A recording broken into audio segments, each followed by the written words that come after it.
నమస్కారమ్మా, నేను doctor Kiran, diabetes స్పెషలిస్ట్ని.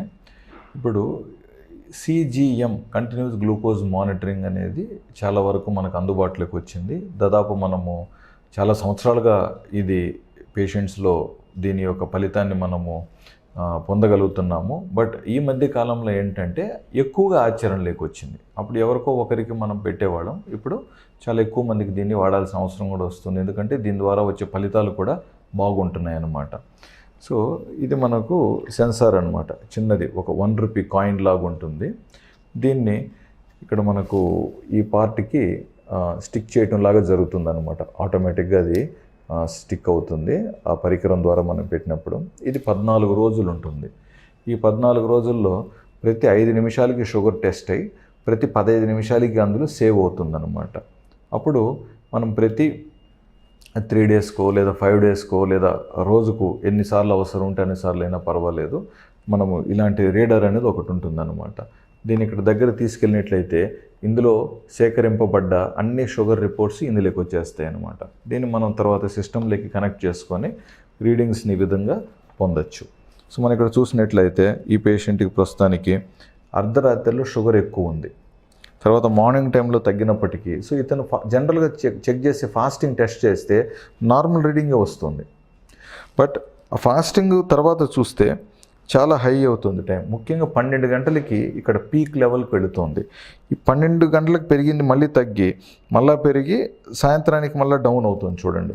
So ఈ ups and downs అనేటివి మనకు నార్మల్గా చెక్ చేసే ఫాస్టింగ్ పోస్ట్ ప్రాండిల్లో కానీ లేదా ఇంట్లో చెక్ చేసే గ్లూకోమీటర్ ద్వారా మనకు అన్ని రీడింగ్స్ బయటపడకపోవచ్చు.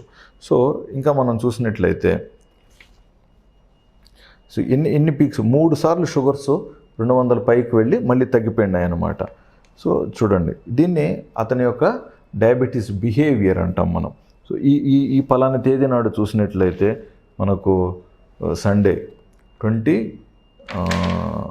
మార్చ్, సండే 20 మార్చిలో చూసినట్లయితే ఫాస్టింగ్ పోస్ట్ ప్రాండిల్ రీడింగ్స్ అన్నీ చక్కగానే ఉన్నాయి. బట్ దాదాపు మనకు 1 o'clock తర్వాత నుంచి మధ్యాహ్నం షుగర్స్ పెరిగి సాయంత్రానికి తగ్గి మళ్ళీ నైట్లో కూడా పెరుగుతున్నాయి అన్నమాట. ఈ విధంగా ఈ డయాబెటీస్ షుగర్ లెవెల్స్ అనేటివి మారుతూ ఉన్నాయి. సో వీళ్ళకి మనం ఏం చేస్తామంటే దానికి కావాల్సిన మెడిసిన్స్ ఎంత అడ్జస్ట్ చేయాలా, ఇన్సులిన్ ఎలాగ అడ్జస్ట్ చేయాలనేది మనం గమనిస్తూ ఉంటాం. అంతేకాకుండా ఒకవేళ లో షుగర్ అయినట్లయితే ఇక్కడ చూడండి, ఈ పర్టికులర్ పేషెంట్కి ఉదయాన్న దాదాపు కరెక్ట్గా 5 o'clock నుంచి 7 o'clock వరకు లో షుగర్ ఉంటుందన్నమాట. ఎరుపులో కనపడుతుంది చూడండి రెడ్గా, ఇదంతా లో షుగర్ అన్నమాట. సో లో షుగర్ రాకుండా చూసుకోవడం కూడా ఇంపార్టెంట్. ఒక లో షుగర్ వస్తుందనుకోండి, అప్పుడు ఇన్సులిన్ డోసెస్ లేదా ట్యాబ్లెట్ డోసు తగ్గించి లో షుగర్ కాకుండా చూసుకోవటం కూడా మన అవసరం. ఇప్పుడు ఇటువైపు ఏంటంటే యావరేజ్గా ఒక రోజులో షుగర్ రీడింగ్ ఎంత ఉంది అనేది మనకు తెలుస్తుంది అనమాట. Next time in range. So 24 అవర్స్లో ఎంత శాతం వరకు షుగర్ కంట్రోల్లో ఉండింది, ఎంత డౌన్ శాతం అయింది, ఎంత అప్ శాతం అయింది అనేది తెలుస్తుంది. ఇప్పుడు ఉదాహరణకి మనకు ఈ 18th మార్చిన చూసినట్లయితే యావరేజ్గా ఈ పేషెంట్కి షుగర్ 153 ఉంది. 153 అంటే రోజంతా కలిపి 153 షుగర్ ఉండటం అనేది మంచి రీడింగ్. కాకపోతే అందులో కంట్రోల్లో ఉన్న టైం ఏమో 46% కంట్రోల్లో ఉంది. మిగతా 54% హై షుగర్లో ఉన్నారు. ఈ పేషెంట్ 54% హై షుగర్లో ఉన్నారన్నమాట. ఆ విధంగా మనం చూస్తూ ఉన్నాం. ఇక్కడ మనం చూసినట్లయితే దాదాపు ఇక్కడ ఈ 24th మార్చిన చూసినట్లయితే యావరేజ్ 116. సో 116 రోజంతా 116 యావరేజ్ ఉంటే చాలా మంచి షుగర్ రీడింగ్. హెచ్బిఎన్సీ కూడా బాగా రావచ్చు. కాకపోతే ఇందులో కంట్రోల్లో ఉన్న షుగరు 49%, 25% లో షుగర్ ఉంది చూడండి ఇక్కడ. సో పేషెంట్కి లో షుగర్ ఉంది. లో షుగర్ ఉన్న విషయం పేషెంట్కి కూడా తెలియదు అనమాట. మైల్డ్ లో షుగర్స్ పేషెంట్కి తెలియకపోవచ్చు, సిమ్టమ్స్ ఉండకపోవచ్చు అనమాట. సో దాదాపు మనకి 23% లో షుగర్ ఉంది, 26% హై షుగర్లో కూడా ఉన్నారు చూడండి. సో ఈ 26% హై షుగర్ ఉండటం వల్ల దీర్ఘకాలంలో దుష్ఫలితాలు ఉండొచ్చు. అండ్ లో షుగర్ ఉండటం వల్ల తాత్కాలికంగా పేషెంట్ డేంజర్లో ఉండొచ్చు అనమాట. సో డేంజర్లో ఉండొచ్చు. ఈ డేంజర్ మనం అవాయిడ్ చేయాలన్నా లేదా దీర్ఘకాలపు దుష్ఫలితాలు రాకుండా ఉండాలన్నా అప్ అండ్ డౌన్స్ కాకుండా చూసుకోవటం ఎంతైనా మనకి అవసరం. సో జనరల్గా ఈ పరికరాలు డాక్టర్ దగ్గరికి వచ్చినప్పుడు ఏ పేషెంట్కి అవసరం ఉంటుందని చెప్పి డాక్టర్ సజెస్ట్ చేయడం జరుగుతుందన్నమాట.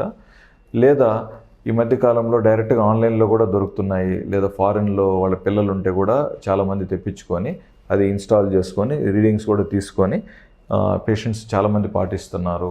ప్లస్ డైట్ కూడా కొంతమంది ఇప్పుడు నార్మల్గా ఇంట్లోనే చెక్ చేసుకొని CGM రీడింగ్, ఓహో ఈ ఐటెం తింటే నాకు షుగర్ పెరిగింది, కార్బ్ తీసుకున్నట్లయితే నాకు షుగర్ ఎక్కువ పెరిగింది కాబట్టి నేను కార్బ్ తగ్గించుకోవాలి, బిర్యానీ తిన్న రోజున బిర్యానీ తిన్న పూట తర్వాత నాకు షుగర్ లెవెల్స్ ఎక్కువ పెరుగుతున్నాయి కాబట్టి అప్పుడు వాళ్ళు బిర్యానీలో రైసు లేకంటే కార్బ్ ఐటమ్ని తగ్గించుకొని దాని పట్ల సొంతంగా వాళ్ళు మార్పులు చేసుకోగలుగుతున్నారు.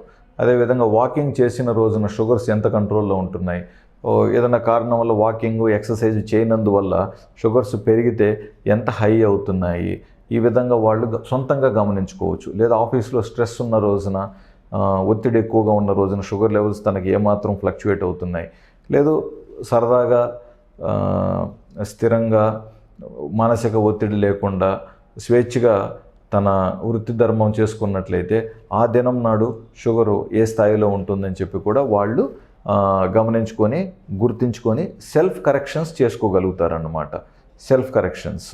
సో అఫ్కోర్స్ ఈ రీడింగ్స్ని మళ్ళీ వీళ్ళు డాక్టర్ దగ్గర తీసుకొచ్చినప్పుడు డాక్టర్ కూడా చూసి మందులు లేదా మాత్రలు లేదా ఇన్సులిన్ కానీ అడ్జస్ట్మెంట్స్ ఏదైనా చేయాల్సిన అవసరం ఉంటే సో డాక్టర్ చేయాల్సిన అడ్జస్ట్మెంట్స్ డాక్టర్ సైడ్ నుంచి చేయగలుగుతారు. కాబట్టి అన్ని విధాలా మనకి 360 డిగ్రీస్లో మంచి ఫలితాన్ని పేషెంట్ పొందగలుగుతాడనేది మన నమ్మకం అన్నమాట.